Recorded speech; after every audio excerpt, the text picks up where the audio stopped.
Today I'm reading The Memory Cupboard, a Thanksgiving story by Charlotte Herman, with illustrations by Ben Stahl. And this reading is especially for Layton because Layton has such a great memory. With love to my granddaughters and to my wife, Pat. It was Thanksgiving, and Mom, Dad, and I were visiting my grandma who lived far away. East of the Mississippi, Dad told me. It took us 2 nights and a day to get there by train.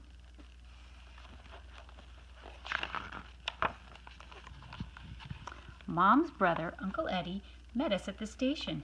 "There's my little Katie," he said when he saw me. He picked me up and twirled me around. "How's my most beautiful and favorite niece?" "I'm your only niece," I said, laughing, "and I'm getting dizzy." "Come on," said Uncle Eddie. "Everyone's waiting to see you." We drove through lightly falling snow to Grandma's big white house, the house where Mom and Uncle Eddie grew up. "Better watch out," Uncle Eddie said as we got out of the car. "You're going to be bombarded." And sure enough, the family came swooping down on us with smiles and hugs.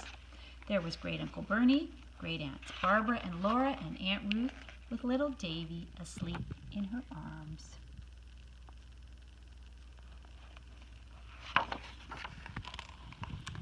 Then finally, there was Grandma, smelling of spices and cinnamon. She held my face between her hands and said, "Such a sweet face, just like your mom's," and she kissed me on the forehead. The relatives sat around talking, and when Grandma left for the kitchen, I followed her. Right away, I noticed the letters and drawings I'd sent her during the year. "You'll keep everything," I said. "This is how I keep track of how you're growing," Grandma said. "This is how we stay close between phone calls and visits."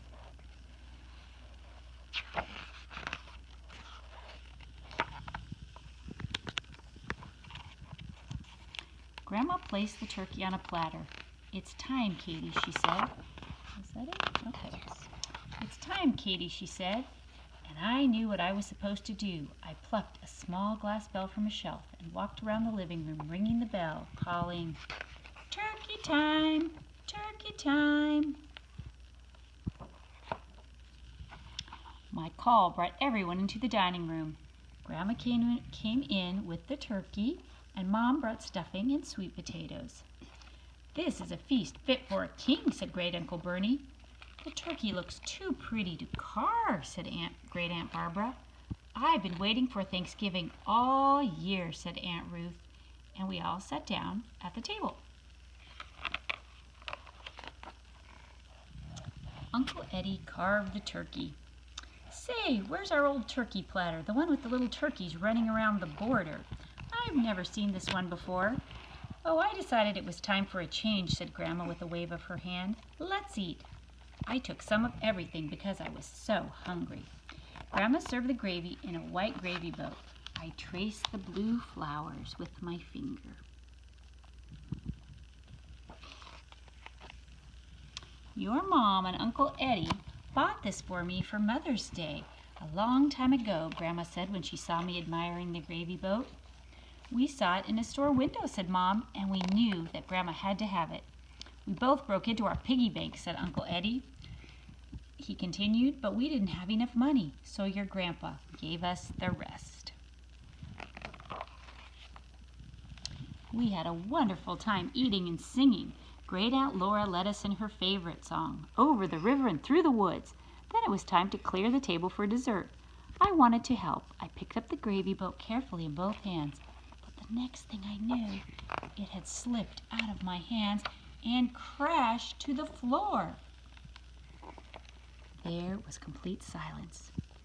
When I looked down at the floor and saw the beautiful gravy boat in pieces, I burst into tears.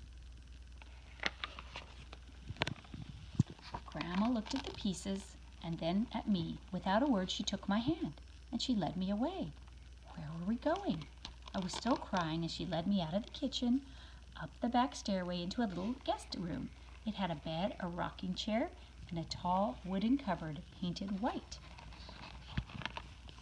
Grandma took a brass key from a hook on the window frame and inserted it into the cupboard's keyhole. She opened the door and announced, "Behold, my memory cupboard. This is where I store my memories." I saw shelves of toys, teapots, mugs, cookie jars, clocks, dolls, and porcelain ladies. So many things. When I looked more closely, I saw that everything was broken. Humpty Dumpty was sitting at the base of a lamp. For an egg, he was not in very good shape. Just like in the nursery rhyme, he was cracked. "I don't understand," I said to Grandma. "I don't see any memories. All I see is broken things." "Ah, but what I see are memories. Every object here has a story to tell."